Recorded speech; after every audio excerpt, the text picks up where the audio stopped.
again, and of course we're gonna do some updates as such. And my fucking phone is dead. Oh shit, that's creepy, man. You can see me at that. So like it shut off dead. So yeah, there's like a new thing for my new subject. I'm on my 4th year, and we're gonna have our internship in like a month or so, and I need to finish my thesis too.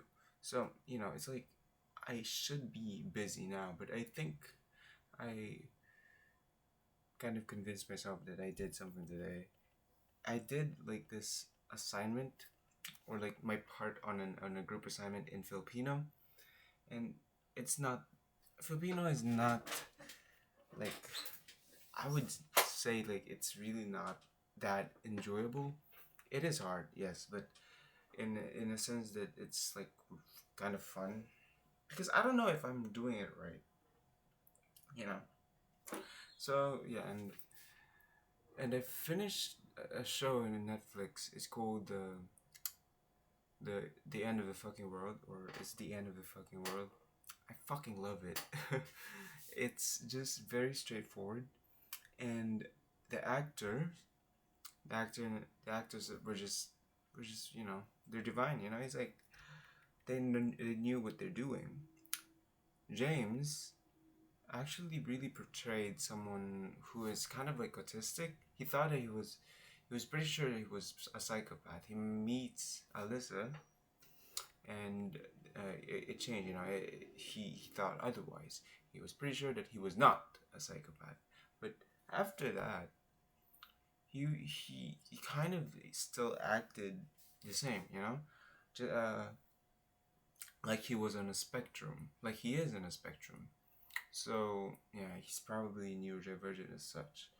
And what I don't understand in that is that, or it's like I didn't really get it at first when it was portrayed. Is that when it was in the season 1, in the early episodes. What am I saying early? There's like 8 episodes. Like the second or third episodes, James was like having these flashbacks of people uh, that was seemed to that seemed to be murdered by him in his house. So I really thought that he already killed a lot of people in some way, but then no, that was not right. He actually the Grives, yeah, the Professor Grives guy was actually the first person that he actually killed. So that's when he realized that he was not meant for that, and that his suppressed emotion, or his suppressed showing of emotion, was the manifestation of grief. You know, he couldn't do anything when his mom died in front of him, and that's just how it was. And how it was when he grew up.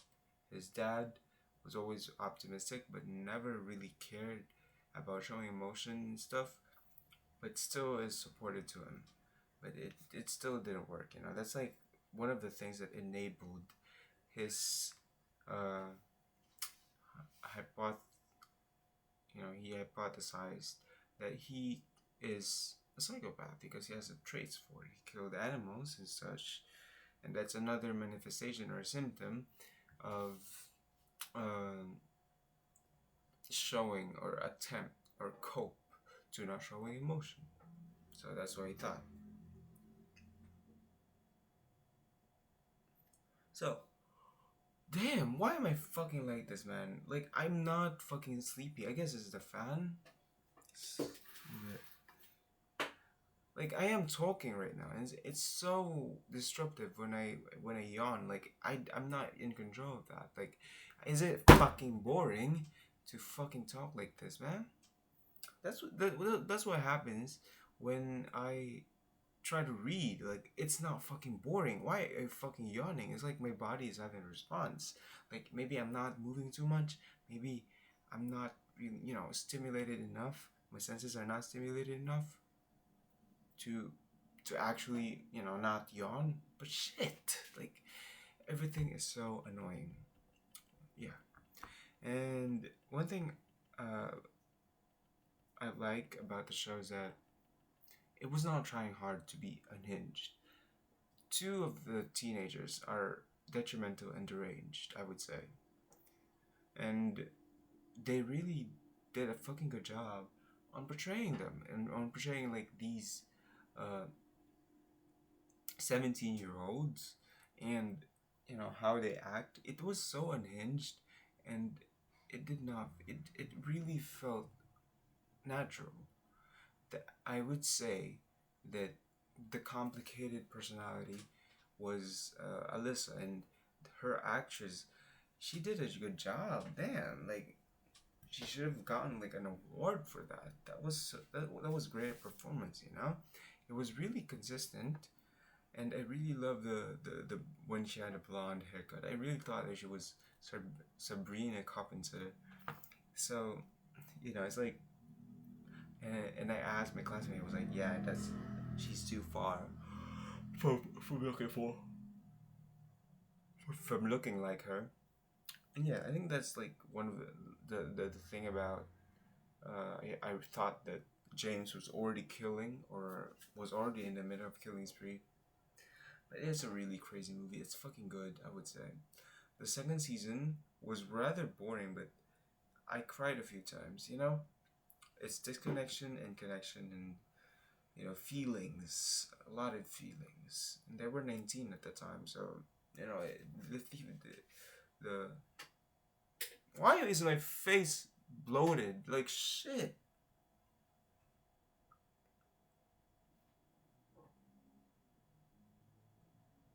Hold the fuck up. So I think it's just my hair. Okay, so yeah, I'm not gonna answer another question, another dumbass fucking question, but I have so much frustration. I stopped playing Dota 2 because it's for like it's almost like 2 days now. Because 2 days before, that was on Monday, right? And it's Thursday tomorrow. Uh, it's just the usual. When I have free time and when I am in my house, in my room, I would play Dota. And I was kind of tweaking in the way that I got win streak using Shadow Fiend, and if Shadow Fiend is banned, I would use Puck and all that. And yeah, my head hurt the next day, and then the day that I played that, and my eyes, like my upper eyelid in my left eye, it's just this part here, the upper eyelid would twitch, and it's annoying. It's like those, it's like yawning. You don't control it. It's like when it happens, it's so fucking annoying. Like get it over with. Like why are you doing this? I'm not in control with this. So that's why I thought that maybe I'm getting brain damage more so than usual. So, maybe I'm getting a little retarded, little R word, if that's offensive or shit. Because, I've been on my screen. There's a lot of screen time, and I'm using this fucking light, this lamp that has a fucking whole ass lamp, light bulb attached to it. It's not even the right bulb. Directly on my eye. So maybe soon enough, when I'm like in my 30s or 40s, I would start to wear fucking eyeglasses, which is not bad because my classmates, like a friend of mine, he already wears it because I think of the environmental factors and stuff. So yeah,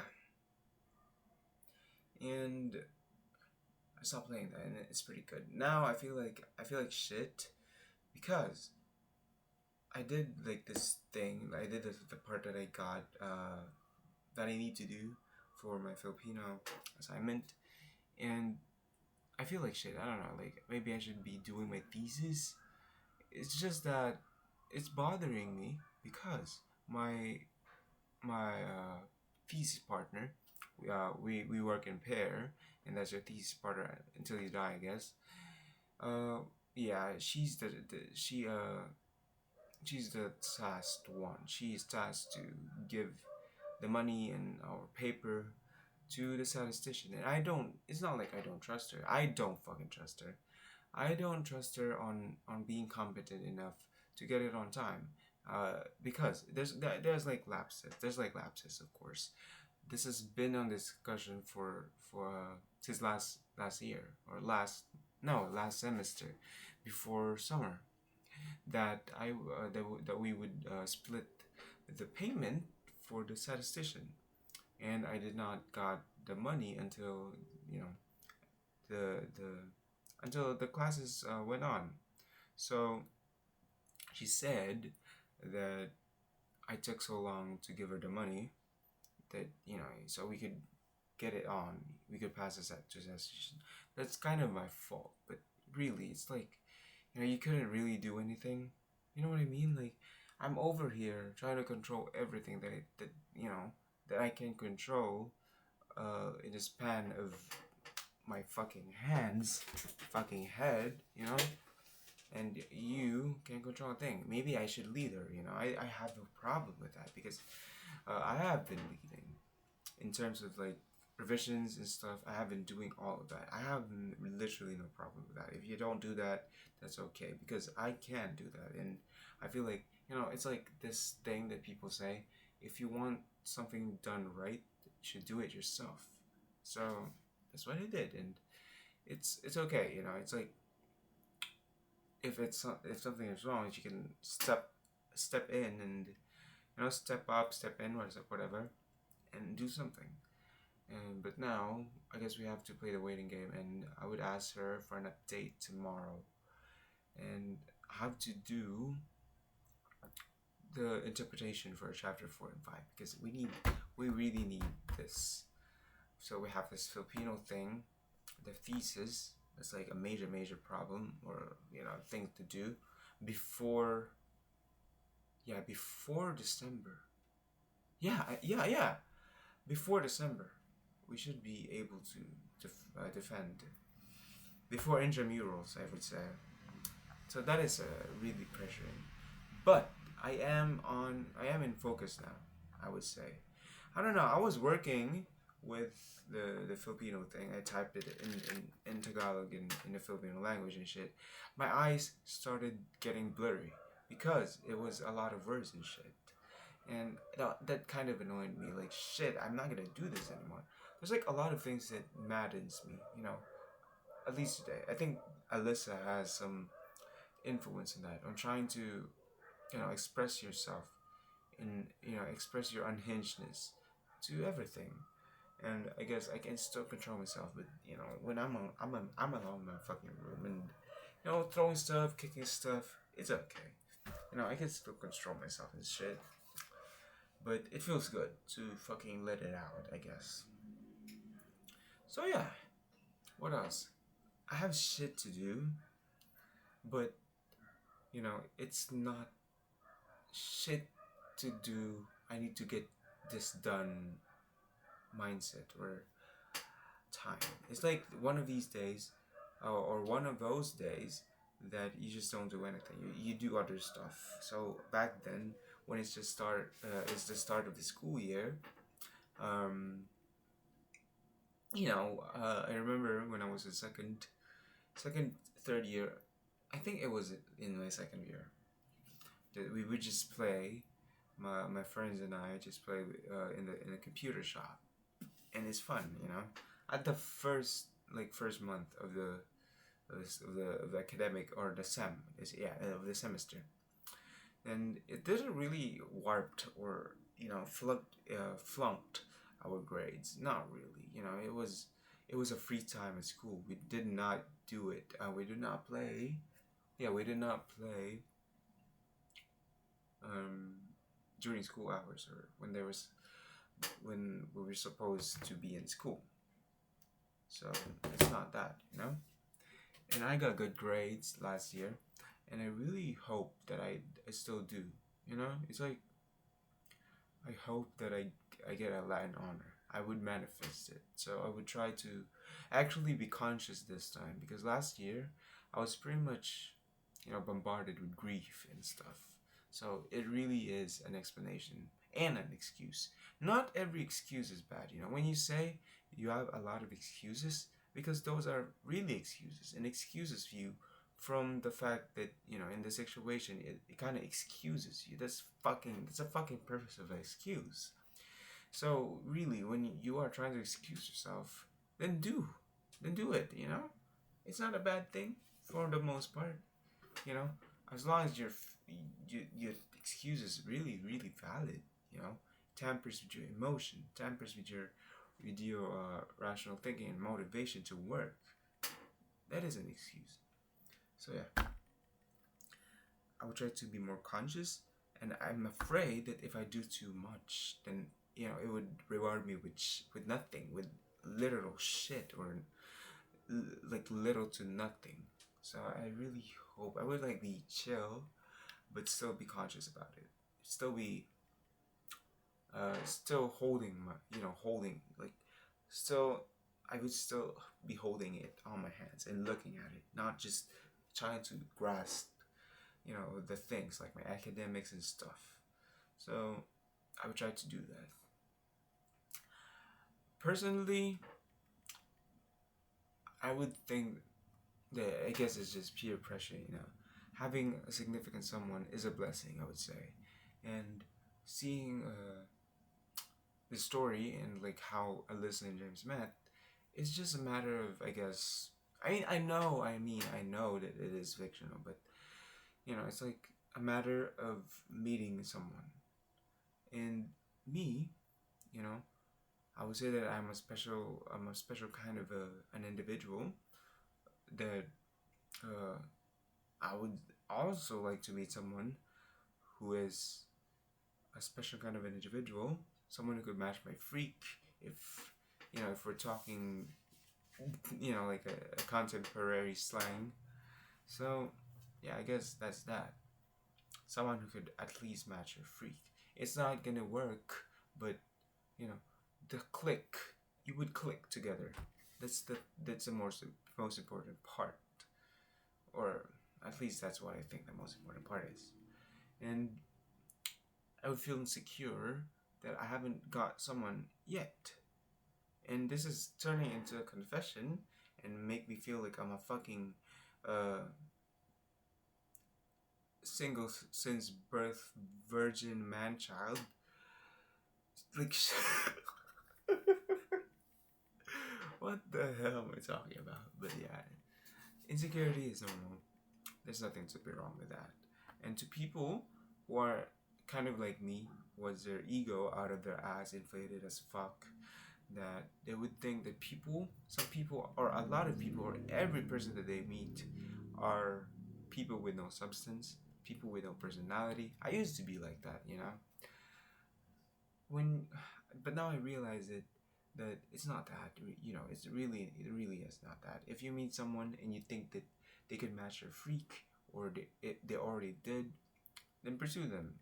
But otherwise, you're not in any position to kind of torment or judge someone when they are not like you, because to their eyes, to the eyes of the many, if you do those hateful thoughts, they also do those hateful thoughts. What the fuck is this guy doing?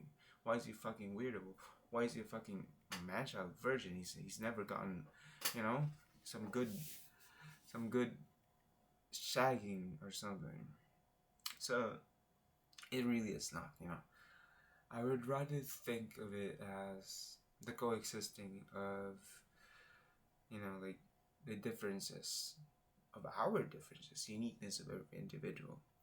And I can't do shit about it because I am in an environment where personalities like me are not, are not emerge. It does not emerge, or does not usually emerge in these kinds of environments, and I accept that. I like to think of it as, I feel like I'm special here, but that not special enough that I think that I'm better than you just because we're not the same, or we not listen to the same music, we don't read the same thing, or we're not interested to the same stuff. It's really no use. It's like it's making you more of an asshole than you think that they're an asshole. You know, you're worse than that. So yeah, I guess that's it for my TED talk today. I'm not fucking getting a fucking or putting a thumbnail.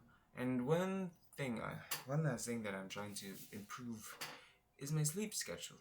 So at 11:03 p.m. I should be in bed now, and I'm also afraid that I cannot sleep well, and that's why I stopped playing Dota 2 because that was a day, and it's not even bad, you know. I think it's pretty bad. I had class at 2:30. I went home and when I got my grandmother, uh, queued up for her hemodialysis session.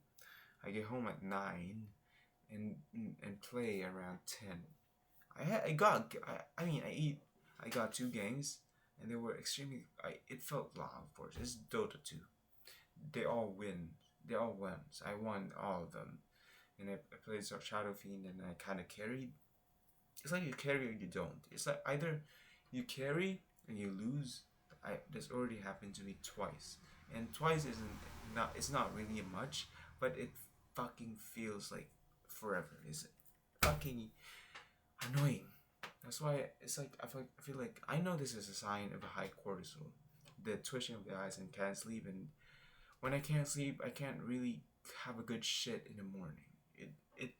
It disrupts every routine that I'm trying to get by, and it's shit. I got a good sleep the day after, which is today, and now this evening I hope to get the same good sleep. So yeah,